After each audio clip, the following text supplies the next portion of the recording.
Welcome, everybody, to Spirituality Adventures. This is a non-judgmental place to explore spirituality, and we're so glad you're here. This is a viewer and listener-supported podcast, so we greatly appreciate your support.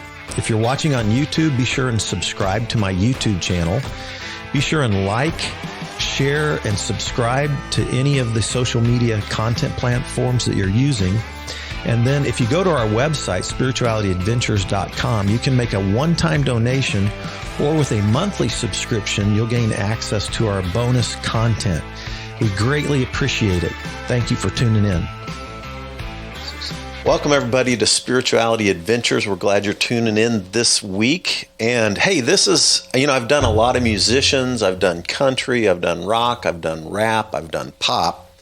This is my first time to interview a death metal hardcore band. How's that? Oh, yeah. How's that? Yeah. All right. We'll dive into this genre a little bit more later and let them put their own spin and twist on all of that. But I just wanted you to know, for all of you who know anybody who's into death metal, this is the interview for you. You want to share this with your friends, all right? So anyway, and this is Dead on Collision, and here with us today, Ben Brown is now the audio video guy for the church that I just recently became the lead pastor for. So that's how Ben and I met. Yep. But it turns out that my producer, whom all of you who have been listening for a long time, Matt Cox, was drumming in a death metal kind of band thing, and he's totally into this genre, right? Small world. Yeah. And everybody knows Matt. So anyway, and then I've got E.J. Yark. That's me. E.J. and then Simon Joseph. One and only. This is Dead on Collision. Mm-hmm. And Ben sent me some of your cuts that you're coming out with here soon. On March 10th, I understand, on my birthday. Yeah, that's right. You're coming out with Slurping Serpents, Guts, Necromantic. Did I say that right? Yep. Mm-hmm. And Facial Degloving. Yep. All right. And 250 Forgotten Corpses. So I've listened to those cuts from you guys. So we'll talk about those here in a minute, too. You're one of the only ones who've heard them. First releases. So, but let's first, I always like to get a little bit of backstory, origin story. So, EJ, why don't you start us off? Like, where were you born? Where did you grow up? Give us a little sense of your family background and, kind of, if you have any faith background or lack of faith background, I kind of like to know those things too. Just anything like that. For sure. I was born in Kansas City, Missouri, February 26, 2004. I was born the St. Luke's right there on Berry Road. Okay. And I lived in Edgerton, Missouri, which is just 25 minutes-ish north of here. I know Edgerton. Mm-hmm. I lived there for about 15 years, and then we moved to Dearborn, which is the neighboring town. And I went to North Platte, and I still live there with my mom and dad. I work in Kansas City with my dad. Yeah, I mean, mom and dad together, sister, family, the whole deal, niece. Yeah. But on the topic of, like, faith and lack of faith, grew up Baptist. Family went to church. That kind of fizzled out. My mom went to church again. That fizzled out. My mom's pretty religious. You know, she reads the Bible, and she'll tell me things, and it's not that I don't care about them. It's just, like, I'm not the most religious person in the world. I don't do that kind of thing.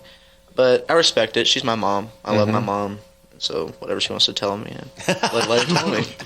She'll lay a good sermon on you every now and then? Sometimes. Honestly. My grandma, though, now that my grandma's, like, seeing the imagery for, like, the stuff we got going on, she's getting all nervous now, right? She's got something to say to me all the time about it. But it's all good. It's all with love. That's awesome. All right, cool. Simon. All right. Thankfully, born and raised in KC. Spent most of my life here, lived in Texas for a little bit with my mom's. With music, I kind of got raised into it, which kind of like propelled me to where I am now, which is like something that I'm very, very grateful for. But Yeah. So say that. What do you mean by that? You got raised in it. It was like were your parents musicians? yeah, my dad was in a touring band growing up around here, kind of touring, mostly local. What touring. What kind of band was he in?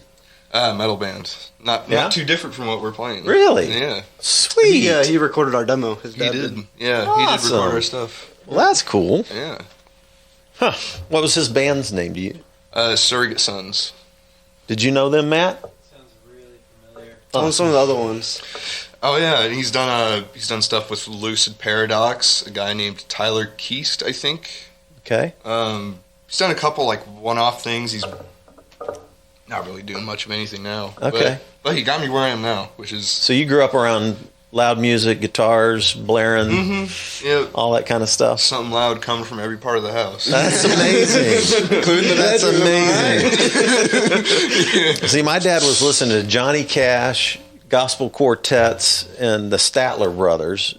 And then when I started playing rock and roll, it was always like, turn that down. That was music. Totally different experience. Yeah. Oh, gosh. That's cool. So what about you, EJ? Did you have, were your parents doing music, or how did you first get into music? Parents don't really do music at all. I mean, they're listeners, so anything from Johnny Cash, Willie Nelson to Nickelback, and then Katy Perry. The iTunes was just a collage of mid 2000s Okay. tomfoolery, you know what I mean? But How did you get into music then? Was it, you were in band or just? I was never in band. I just always wanted something to listen to, and I would just listen to different music. And then I think the song that really got me starting listening to a lot more music was "Stranglehold" by Ted Nugent. And then by that time, I kind of knew guitar. There were some friends at school that knew how to play guitar, and I wanted to start a band with them. And I actually bought a guitar to persuade a kid to join the band I wanted to start. And he was like, "Nah, dude." How old were you? It's been 7th grade, so what age is that usually? I'm bad with 12, that. 13. 12, 13, 13, yeah. yeah, 12. And so he didn't want to play, and then none of the other guys really wanted to do anything, and I had this guitar. I was like, So you just started teaching yourself? I started teaching myself, and then that kind of fizzled out. I picked up banjo for a little bit and harmonica, which was the most uncool kid in the 8th grade now. But then I started picking up guitar again, and all I could listen to was Alice Cooper and Ted Nugent, and then it just kind of goes from there. That's how I met this kid. I owe him everything because he showed me almost all the music I listened to. Yeah. And you so- were playing already, right? Because your dad. Yeah. How young were you playing? Oh man, I mean, guitar was around 8th grade, Okay. but I had been doing piano and pretending I knew how to play bass. I'd pound away on a drum kit, but I never really took anything seriously until guitar came around. Okay. All right. How about you, Ben? Well, Background, family, where were you born, all that stuff? born into the Browns. The Browns are a big family in Platte City. Everyone knows the Browns. Grew up on a hay farm. Parents are still together. They lived in the same house till... Well, they still lived there. I had moved out last year, but I lived in the same house growing up. I've got a sister, 7 cousins, all in Platte City. Well, 5 cousins, 7 of them total. His mom works with my aunt, real small town. Very religious. Every Sunday we went to church, which, funnily enough, is the same Disciples of Christ that we work at now. You know? Yeah. I'm a new Disciples of Christ guy, so. Right, yep, welcome. It was not super old-fashioned. It's Disciples of Christ, it's got relatively new beliefs. But it was always pushed on me a lot. So I have never been the most hip about religion, but I'm slowly learning to enjoy it more and more on my own pace, Yeah. But yeah, I was never... My parents were never musicians. My mom wanted me to play piano, and I played a lot of Christian piano hymns, which I hated. I had to practice 20 minutes every day from 4th grade up till 8th grade. Wow. 4 years, 20 minutes every day. I got 1 day off every week, and I hated it. Yeah. I never thought I'd get into music again. And then I met this dude in high school, and we want to start a band. Kyle. We don't like Kyle anymore. Uh-oh. Sorry, Kyle, if you're listening, we love you. I do. You know, they don't, but I do. All right. But yeah, that's how I was in sophomore year when I got into guitar, and it just went well. Also, that and the Motley Crue movie that came out. Oh. Big inspiration. And not Dirt? Yeah, the Dirt? Yeah, not so much anymore. But at the time, that was my main reason for getting into music.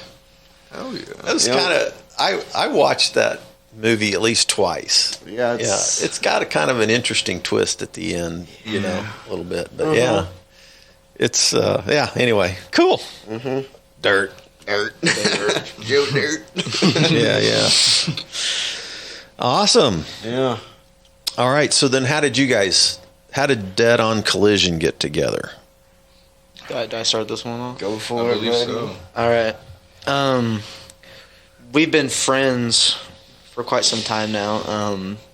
He met Ben through me. Me and him met about 4th grade. He came to our school, but 8th grade year we really started connecting because he liked King of the Hill in music. I liked King of the Hill in music, and so we just started talking. And he moves away, and over the phone we start talking about, like, we both know we play guitar. Let's be in a band. He comes back, and we just, lack of a better term, attached at the hip. I mean, showing each other bands, listening to music, hanging out, like. And, like, when I say, like, I owe him everything because, like, the music he showed me, like, he showed me every band that made me who I am now. And so that's really important to me. And so, like, through guitar playing and stuff like that, I added this chick Snapchat one day.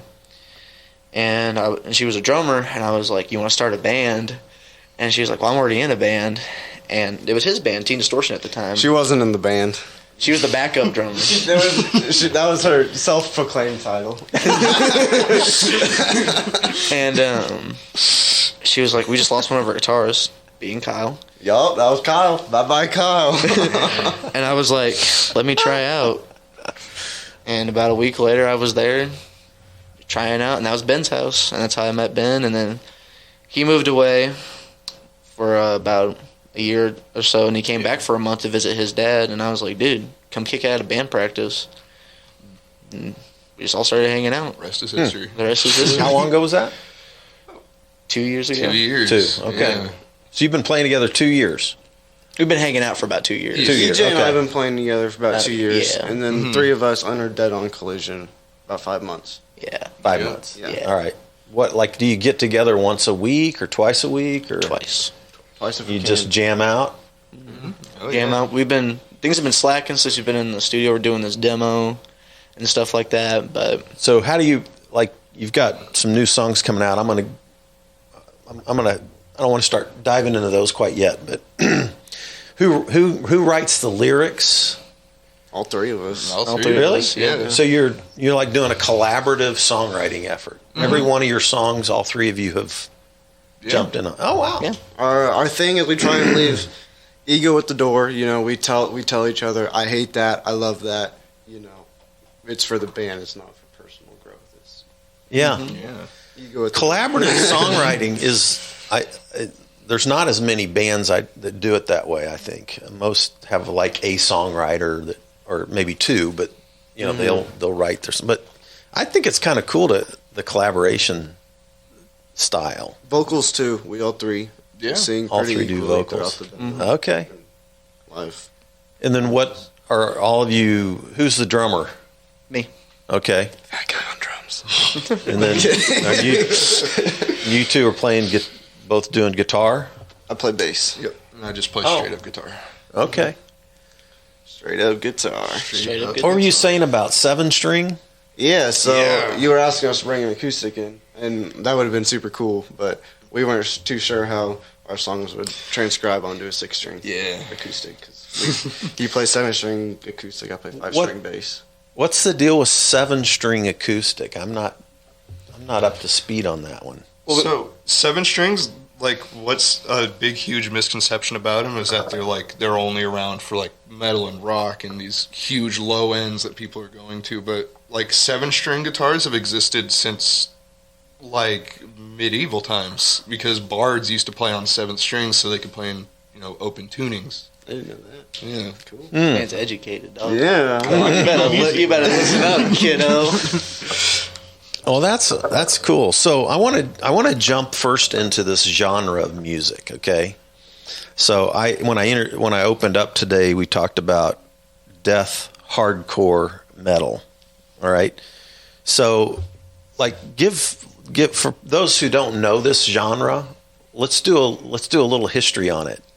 Like, who? That's all you. Yeah, well, like, That's this kid. how would it have started? And then Matt, I want you to jump in because you were really a lot about the Kansas City metal scene. It seemed like to me a little. I grew up in it. Grew up in it, right? So kind of be fun. But let's go backwards. Like who would have been some of the early pioneers of this style of music? Oh man. Well, there's this band that nobody really talks about that we have to thank for everything. Little 3-piece from Detroit called Death, who, funnily enough, they invented punk a couple years before Ramones did, and nobody talks about it because it didn't really get released until like way later on. But that, natural course of things, we got Black Sabbath, the start, the first metal band, first metal riff, first doom metal band. Yeah. And then from there, people were just like, okay, well, we have all this slow stuff. Why don't we do some fast stuff? So then people start interjecting more and more punk riffs and like tremolo picking riffs. And then you get to Slayer like, and shit. yeah, you get to like thrash metal, or not thrash metal quite so early, but like speed metal, like Deep Purple and Judas Priest. Budgie. And Budgie. You and your budgie. Budgie's kick ass, dude. Budgie does kick ass. Yeah, people just kept like trying to take things to further and further extremes. And thrash metal heads back in the 80s were like, well, what if we just scream our lyrics? What a Here we are. concept. Now we have death metal. Concept. So is that one of the defining characteristics? Is the screaming of lyrics? It definitely can be. Okay. But there's definitely like some bands and genres that take like all the instrumentation and all of the like song structures from death metal and stuff and progressive stuff, but then they use like these clean and harsher vocals, kind of like Opus did. But So, so if you think of like Metallica, Anthrax, Megadeth, Slayer, are those thrash metal bands? Those are considered the big four thrash bands. Okay. The big four. Those are the big four. Those are the big bands. All right. Now I don't know who decided that because I have some different opinions. But Yeah. Yeah. So those are 80s bands, right? Right. So then if you move into the 90s, Matt, is that when you're growing up here in Kansas City? Early 2000. I moved to Kansas City in 2001. Okay. And you were what, like how old? 12? 2001. You guys weren't born yet. Nope. See, Crazy. how does that make you feel, Matt? They were talking about like we're all 19. I was like twice their age. But Matt, what bands did you start getting into in Kansas City in the early 2000s when these guys weren't even born yet? Well, I got introduced to this kind of music from a kid at church camp. I was listening to Linkin Park, and he was like, "Do you like heavier stuff?" And I was like, "This is like as heavy as the music gets." And he's like, "No, it's not." And he gave me a burned CD, and it had a band called Norma Jean on it. oh snap! Yeah. I Okay. listened to Norma Jean for the first time on the bus ride home from church camp, and I became like obsessed with it. And I literally only tried to find music like that. So I found Botch, Norma Jean, Bane, like all that kind of stuff. Bane? Yeah. Nice. And so a lot of that stuff was like the entry into music for that kind of music for me. But then locally, when I got a little bit older, I don't know, like the local scene here in Kansas City, there was So true. Yeah. So true. So even to this day, like if there's a band like yours, where in the heck do you play? I think in your basement. Yes. We should do that. That would be awesome. There we go. You heard it. I love it. Holy crap. All right, guys. There's a venue called the Flesh Pit, Yeah. and Just it is somebody's somebody's basement. A place called Greenhouse. Multiple like that. Yeah. But like the big one now is there's Farewell and Howdy. Those are the big ones that like they're having tons of like either extreme bands, noise bands, or even just indie Shoegaze. indie bands. They get everything. They're really they're really bringing everybody to Kansas City. You know? And that's awesome because but then That's like what we need. that's what we need. But then like you get like when you go to Farewell because Farewell's 21 plus and none of us are well actually. What's funny? A lot of times, Never mind. sometimes in those places, they'll let young bands come in and play, even though they're not. I think 21. we could still. Yeah. Definitely. Yeah. Yeah. Well, interesting. Well, is Linkin Park considered hardcore? They had some heavier stuff. They were like a heavier rock Rap. band, but Rap. I didn't know that music existed. Okay. And so to me, like Linkin Park as a kid was heavy. Yeah. I was just like, they're like, so POD, their very Yeah. first album. I know POD. Yeah. Like he screamed almost every single song. Yeah. I was just like, why aren't there more people that do this? I didn't know it was out there. Yeah. So I went to a Linkin Park concert back. It was crazy because I'm a huge U2 fan. All right, I was like in the '80s. Like I was into prog rock in the '70s, and then in the '80s it went hair band. And I really never, I like some hair band, but it didn't really. So I started diving into more of the kind of some of the punk scene, the Echo and the Bunnymen, and even I don't know, just some of that stream of music in the '80s instead of the hairband stuff, and Do you have like the Misfits? stuff like that. But then, anyway, I got into Linkin Park, and U2 was on their Vertical tour playing at Kemper, and then that little Hale Arena next to Kemper. Same night, Linkin Park played at Hale, and I ended up going to Linkin Park that night. I think remember what year that was, but it was early 2000s, probably when you were, probably 2004, something like that, maybe somewhere in there. And what's that guy's name? Is it Dexter? Chester. Chester Bennington. Peace. Yeah, man, he was unfrickin' believable, unbelievable. But at any rate, so if that counts as hardcore, then I'm in anyway. But yeah, so screaming lyrics, blaring guitars. You layer these guitars on top of each other multiple times when you're tracking this stuff, right? Yeah. You're laying down tracks. Yeah. But is there also something about the themes that you visit that defines death metal a little bit? 100%. 100%. Yeah. So let's talk They're about more into the death metal side of things. Yeah, but let's talk about like what are some of the themes that are consistent with death metal themes? Horror definitely is like a huge part of if not like the biggest part of death metal. Like lyrics about killing people, lyrics about doing horrific things. But I mean, they're cool.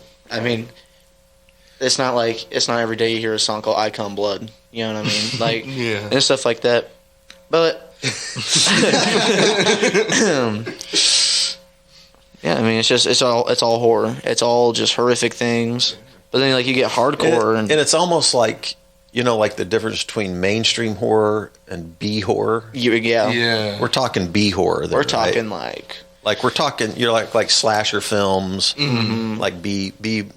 They call it B movie slasher films, right? There's actually a dude here in Kansas City. Movie? Right? I best. Yeah. But now there's actually a couple of B slasher film guys from Kansas City here. It's interesting. Anyway, yeah, this is a weird subgenre, and I think when when some of these bands first came out, like I know, like, so here I'm Pastor Fred here, right? So and so like I remember some of the Christian crowd, like obviously really reacting against this kind of music. It's demonic, all these, the satanic scare. Yeah, exactly, all of that kind of stuff. So, but then it's been around long enough. Right? Yeah. And some of these guys are grandpas now that started this stuff, and they don't seem so satanic anymore, right? Got them wrinkly old tattoos. Right. We got Matt over here, as a dad. He's got 7 kids, and he's into this kind of music. Matt's not satanic, Right. So you're like going, so what's the draw? Why these themes? What draws? Because I'm guessing none of you are serial killers. No. I hope not. Those guys are holding out on this. You bring the tarps, Matt? What's the draw? I think like the obscenity, I guess, just like because a huge part of the culture is like this big fat middle finger to the mainstream media. And it's just been constantly going down that path of things getting more and more and more insane. I guess people just love the violence, I guess. And I think another part of it is just like, so there's a punkish element to, like, punk was protest. Yeah. So there's a protest element to this. oh yeah. Yeah. Well, it's like people love appalling people, like especially like death metal and stuff like that. So like, it's kind of a way of showing like how hardcore you can be about this stuff and like to scare people. But like, it's not like you want to do it in like a mean way. Like nobody really wants to hurt each other, but it's just like, look how hardcore I am. I'm singing about ripping up babies and stuff like that. You know what I mean? Yeah. No, I don't know. There's this passage in the Bible, the Old Testament, where it's like a prayer against your enemy. And it talks about dashing their babies on the rocks. Oh, snap. And you're like, it's in the Bible, right? Yeah. And you're like going, holy crap. Like that's some intense, violent stuff, like dashing your enemy's babies against the rocks. What's the moral behind that? That could be hardcore metal, right? Oh yeah. I think so. I gotta ask though, what's the moral in that story? Like, Don't do it. Well, it's a weird thing if you read the Hebrew Bible. You can find there's a lot of love in it, but on the flip side, there's these times when there's these prayers against the enemy, and they can get really violent sometimes. So I think it's more about the honesty of emotion that people can have sometimes when it comes. Like if you've ever been hurt by somebody really badly, and then you're like going, I'd like to, blankety blank, it's so that part of humanity that, that rails against something in a violent sort of way. I think that's what it's displaying, and it's not that it's endorsing the behavior, but it's being honest about the thought and the emotion behind it. So I don't know. I think we can relate with that, honestly. I mean, like, none of us intend on actually like killing people, but it's just like, you get so pissed off to the point where you just kind of, you lose your grip sometimes. You want to rage against something. The machine. I was in Rage Against the Machine for sure. Nice. They're a really good band. Tight. Yeah. Well, I think it can make people uncomfortable, right? And then that's some of the point to it, right? Oh yeah. Yeah. I mean, that's actually a part of the thing. That's the goal, The right? whole thing is to shock people. Yeah. So there's a shock thing to it. So what's fascinating to me, like here, Pastor Fred, but like I have always been into gothic kinds of horror stuff. Like I'll watch serial killer stuff, and I'll watch gothic horror stuff, and I'll go back into history and read some of the early novels. Whether you're dealing with Frankenstein or all those, but I'm talking about the original early Gothic novels that came out of England in the 1800s, right? So that Gothic genre of, Penny Dreadful. You ever seen any? I don't know. You seen that one? Not. It's interesting, so I've been into it more from the literature movie side of things. So I been around for a while. Yeah, long time. And some of it's parable and metaphor. Like you're trying. There can be times when you're trying to teach certain lessons against. There's an anti-religion component to this stuff, right? Theme-wise. There can be. Yeah. I don't think our lyrics are specifically. Yeah. We're just kind of neutral in that zone. But what's interesting, like I have friends who are atheists. I have friends who are anti-religion, and when I listen to them and like go, okay, well, tell me why. Why are you an atheist? Why are you anti-religious? And then like they'll say something, and I'm like half the time, maybe 3/4 of the time, I'll go, well, I agree with like what they're protesting against is actually something that I would protest against. Mm-hmm.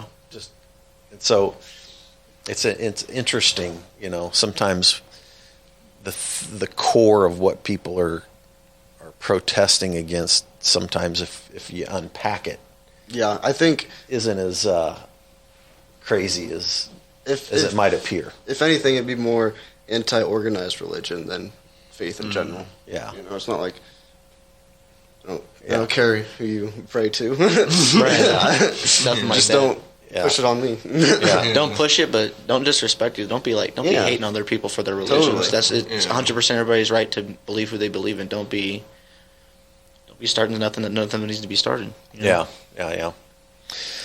So let's talk. So you're coming out with a new album. Yep, March my birthday. 10th on my birthday, and we could have a basement party down here. You invite your friends, and I'll just listen. But Ben sent me some of the songs: "Slurping Serpents," "Guts," "Necromantic," "Facial Degloving," 250 Forgotten Corpses. Yep.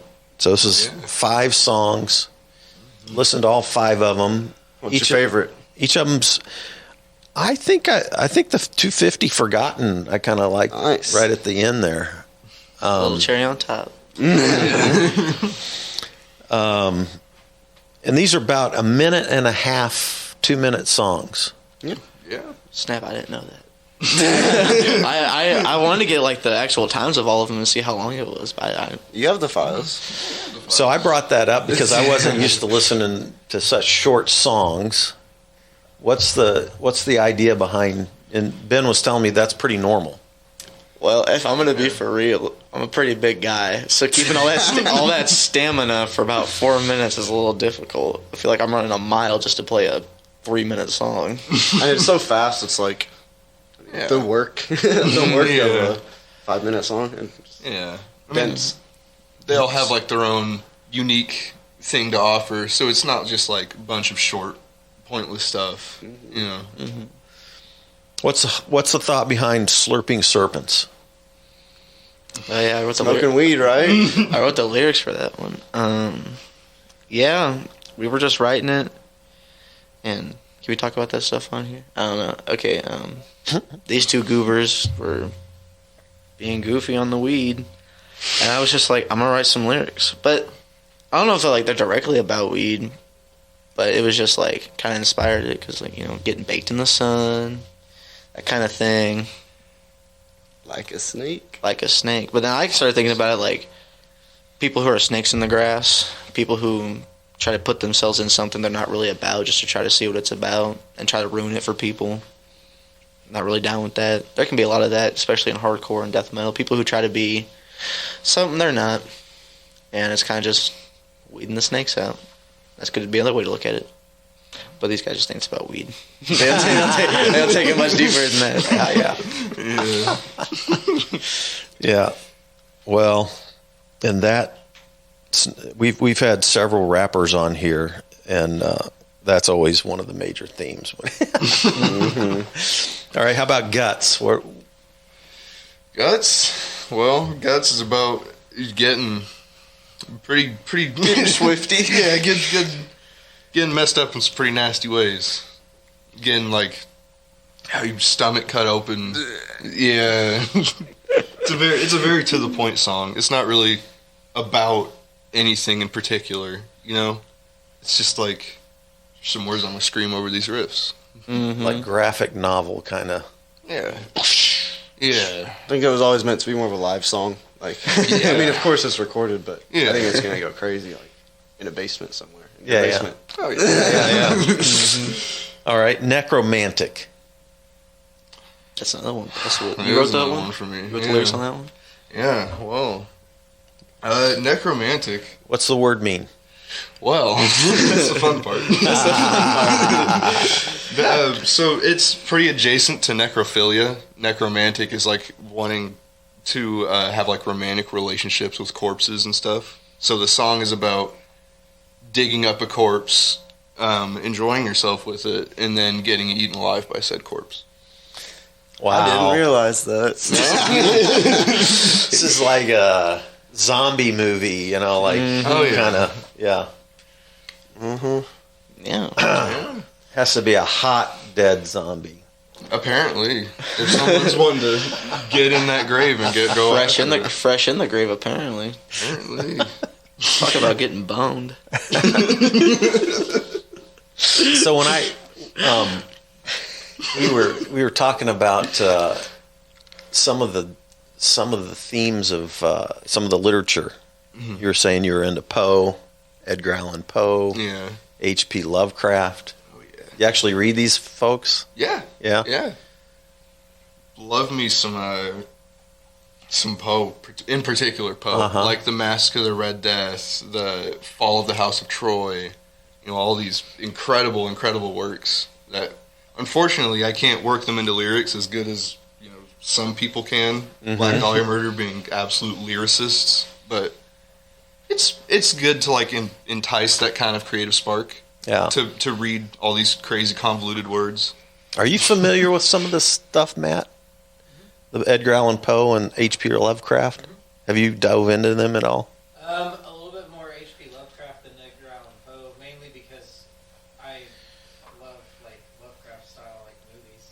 Yeah. But What are some of the most popular Lovecraft style movies that are out right now?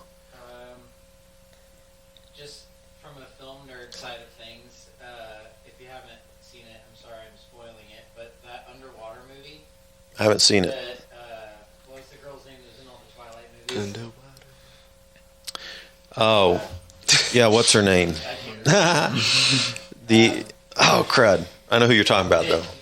That movie ends up like the end of it. You basically end up finding out this thing that's like that they're fighting against is basically like Cthulhu. Okay. Yeah, Snap. it's pretty cool. How about?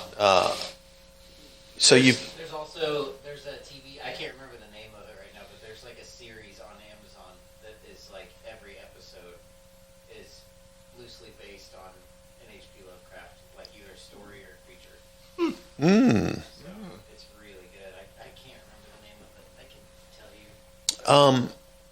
you. The character in at the end of the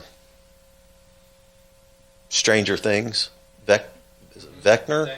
Vecna, is he from H.P. Lovecraft? I've never seen it. I've never seen it either. Oh, No, I can't comment. he's an underground A lot of the creatures, creature figure, you know, in Stranger Things. a lot of the creatures from Stranger Things are actually kind of inspired off of like Dungeons and Dragons. Okay, okay. That would make sense. Well, the name of the show I was thinking is it's called Lovecraft Country. Ah. That's the name of the show. All right. So I think Lovecraft. So I studied ancient Near Eastern history. I was working on a PhD in the Hebrew Bible, and if you go back into some of your ancient Sumerian gods, some of the gods of Sumer, these are ancient polytheistic cultures: Sumerians, Egyptians. You've got gods of the dead, all these kind of things that are in that. And I think H.P. Lovecraft actually went back to some of those ancient gods for some of his characters, themes, and all that kind of stuff. And so, like, he was a lot more of a historian than people realize picked up on some of his themes and stuff like that. Kind of interesting. Yeah. So how about facial degloving? You want me to take this? I mean, we worked on it. Did we work on it together? I'm trying to think. Yeah. I remember the original, It's- but that's all you know. It's Yeah. about killing a pedophile. Ripping his Yeah. face off. Yeah. They're just not good people. And they, A facial they degloving don't is not a deserve good faces, I thing. guess. A facial degloving is not a good Yeah. thing. Yeah, it's, again, not... I mean, I don't know any pedophiles that I'm aware of. I don't have an urge to kill a pedophile. It's just, I guess, an analogy for being angry Mm-hmm. in the sense of things. Yeah. It's a groovy song. It's It's a meant good. to make people move. Meant to make people That's the think. first one we wrote. It is Yeah. the first That's one. the we first wrote. one. Okay. All right. And then 250 forgotten corpses. That was the name. That was like on a Facebook post. There was this Oh? medical school, and the title for it was 250 corpses found in this basement, like medical corpses, like dead people they were working on and stuff. And I was like, what a concept! You have a whole like cemetery of just forgotten dead people, and like they're pissed off for being forgotten, so they're gonna come back to life. And like the lyrics, you know, it's a short song. We kept it kind of knocked loose, counting worms with it, you know, and shortened it up. But the long of it was, the dead are mad for being forgotten, so they're gonna come alive and eat people's memories, so that they'll have memories and that whole thing. It was just a hard concept, and I was like, shoot, Google Doc that mug up, you know what I mean? Yeah. Google Doc Notes app, you know? Oh yeah. All right. So I wish we could play one, but we're not going to. You guys are releasing your stuff March 10th, Yeah, when's the Yeah. podcast going to be out? tomorrow. You got a busy day ahead of you, Matt. Yeah, this will come out. We're right on. I just came back from Colorado, and so I'd loaded up a bunch of podcasts before I went. But then we released them all, and then now I'm back to where we don't have any on the thing. So yeah, I try to release a podcast every Wednesday. Yeah. So anyway, I'm curious. How will you release the album? How do people find it? Anybody that, like your friends that check into this, what are they waiting for? How do they find it? I mean, it's common to streaming platforms, that's for sure. Streaming, CD, and cassette. Oh yeah. Yep. No Okay. vinyl. We're not to vinyl yet. No. No. Cassette is a surprisingly big thing in the underground metal world. people- For some What's reason. up with that? Tell I me. don't know. Cassettes are the thing now. There's Yeah. like this huge like uprising, I guess revival of like 90s music culture, I guess. There's like a bunch of analog nerds coming out of the woodworks and stuff. So it's the market like disappeared, but now it's back again. That's You know. fascinating. Like every time I go to a show and I see a cassette on like a merch table, I'm like, dude, they got cassettes. For real, yeah. Killer. I don't even have a cassette player, but I've got a 2001 Ford Ranger sitting in my garage. you got a cassette that- player in there. It's got a cassette player in it. There you The go. XLT, the Ford Ranger XLT. Uh-huh. Me and you might have the same truck. Really? That's what I parked too. It's not a 4-wheel drive though, just 2-wheel. But I think mine was 2-wheel too. really, The handles like shit in the wintertime. it does. It absolutely does. It's almost over. Yeah. Oh, yeah. And then of course I've still got a cassette player somewhere tucked away somewhere. You know, like a I'll get you like a cassette. boombox.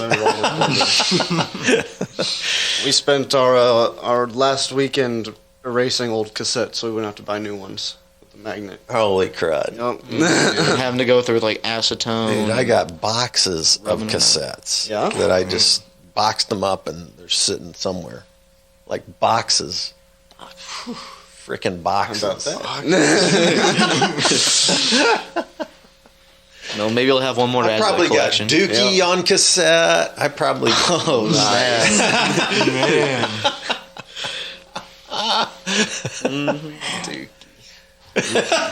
You know what? Yeah. Green Day. Oh, yeah. See, you guys aren't too young to not know that reference, right? Even though that came out before you were born, probably, right? Dude, we Probably. listen to stuff.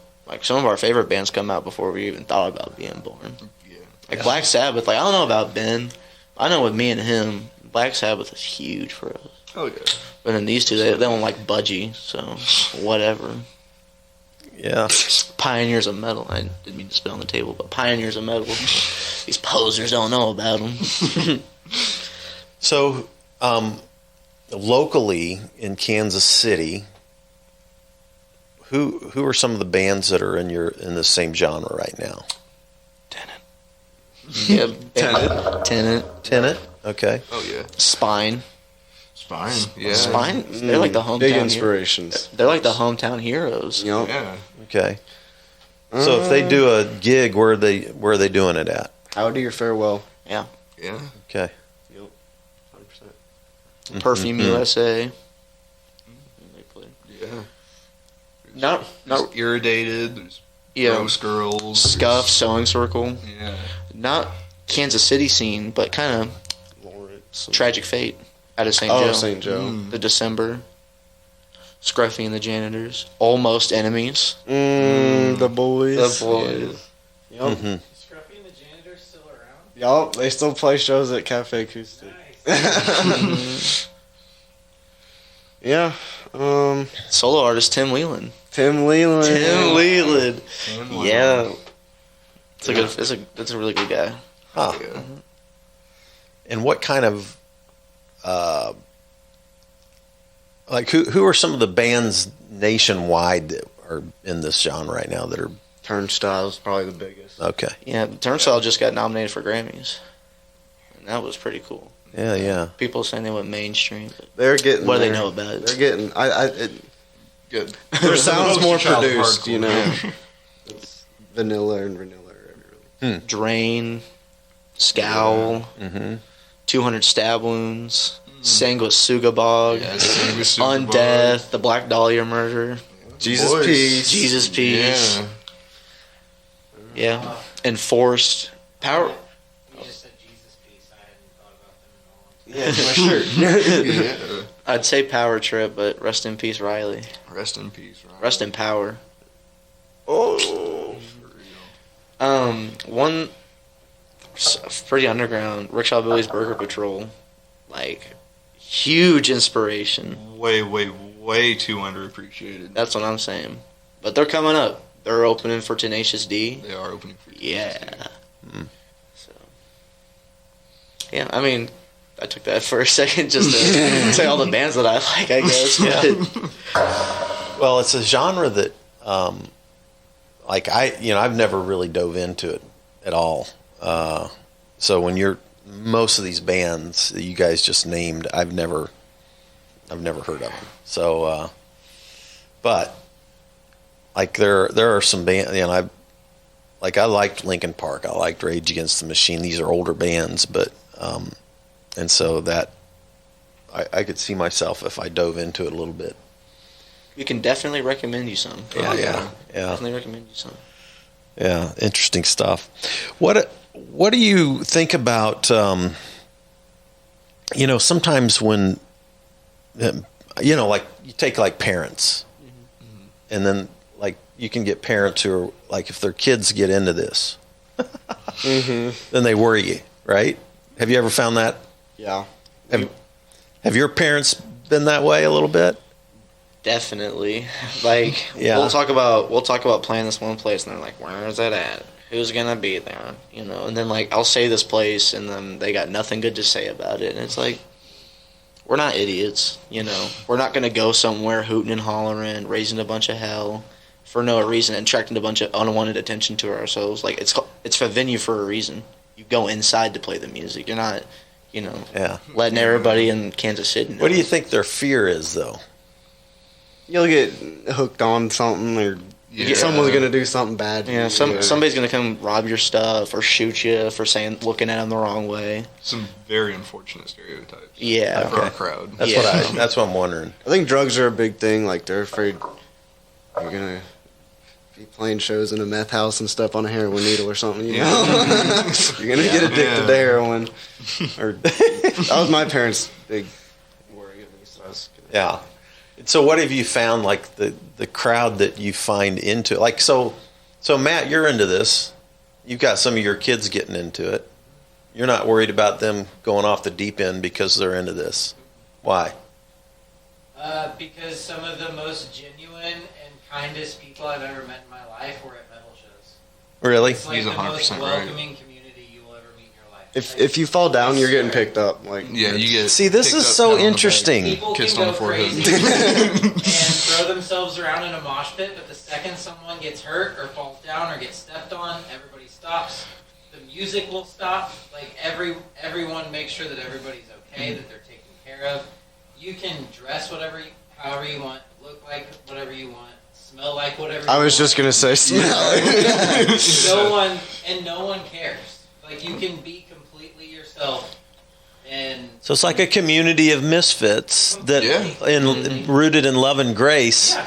But you have this crazy death theme lyric going on that's like slasher B film type stuff. But then you end up with this community of love and grace Yeah. that follows it and hangs out A big with. thing for me that I picked up on when I was a kid is I had a lot of misplaced anger from like some childhood stuff and some things that were going on, and so I was angry a lot. And finding that music for me was like therapeutic. A release. 1,000%. I- 1,000%. Absolutely. A I could 1,000%. relate to what they were saying, and like the idea in my head of like when I'm pissed off, like I want to hurt someone even though I'm not going to act on it. Mm-hmm. And then hearing somebody else like yell about it, I'm like, thank God. Like Somebody gets it. somebody else could relate on the same level. That's that I so was at. interesting. And it's like okay to talk about like, hey, I have these weird, crazy thoughts or these. Yeah. I'm frustrated, and not everything has to be like, I don't know, because there's a lot of mainstream music that I like, but it, like, I don't relate to a lot of it. Like, Right. I don't know, like, but, I don't know. It's, as far as community goes, like, some of, like, still my best friends to this day were people that I met at metal shows and just walked right up to me and asked who I was and befriended me, like, immediately. That's so interesting. So it's like you're singing this violent slasher lyric stuff, but then the community that gathers around it is almost like the opposite. Like they're loving, kind. Yeah. That's what a You lot can- of people come to it for. Like, that's what I go to it for, is the sense of community you can have. And, Yeah. like, I mean, like, I don't have it 100%, but, like, even with these three dudes, like, 100% just being buds, and we all can relate on this thing, and it's music. And that's Uh-huh. the coolest thing in the world, that you just find your comfort zone. Yeah. Yeah. So interesting, man. I've always been attracted to like this idea of community of misfits, you know, and being able to being able to be accepted for who you really are, 100%. Don't have to put on masks, shows, anything like that. Well, shows. Yeah, masks or People ma- facades. People you know, do makeup. I know that. you have to do. People do makeup. Oh yeah. Yeah. No, we're down with makeup. But anyway. Well, that's great, man. I just find it fascinating. And that angle to it is just like even loving community that is almost therapeutic in some ways is so interesting. A lot of people would never take the time to think about it that way, but you've experienced it that way. Yeah. Yeah. Yeah. Very cool. All right, guys. How do people find you? Instagram will have the demo out March 10th. Cassette, CD, Spotify. So what are they going to all look? that. What are they going to type into? Dead on Collision. Instagram. Kansas City Violence. Well, is it Kansas City Violence? I thought it was just Dead on Collision. One word. Well, Kansas City Violence is the name of the demo. Yeah. Oh, yeah. I'm just saying, like, for Instagram, our Instagram handle is at Dead on Yeah. Collision. One word. no Thank you for caps. clarifying. I was just, yeah. Or if you see a flyer, if you see us at a show and we hand you a flyer, our flyers have a little QR code Yep. on. You can just scan it. Yeah. The demos, when we sell them or hand them out, they'll have a little QR code on there. Yep. Simple stuff. All right. Simple stuff. Dead on Collision. Folks, tune in. And thanks for joining us at Thanks for having us. Spirituality Thanks for having me. Adventures, Thank you. guys. Yeah. Great to get to know you a little bit and hear your story and your love for your music. Yeah. Good stuff. All right. Thanks for joining us, everybody. Take care. See you next time on Spirituality Adventures. Peace. Take care now. Got it. All right. Good job, guys. This concludes today's episode. Thanks for tuning in and listening. Remember, if you're watching on YouTube, subscribe to my YouTube channel. Remember to like, share, or subscribe to the social media platform that you're using. And then go to our website, spiritualityadventures.com, and make a one-time donation, or you can subscribe monthly and receive our special bonus content. Thanks so much.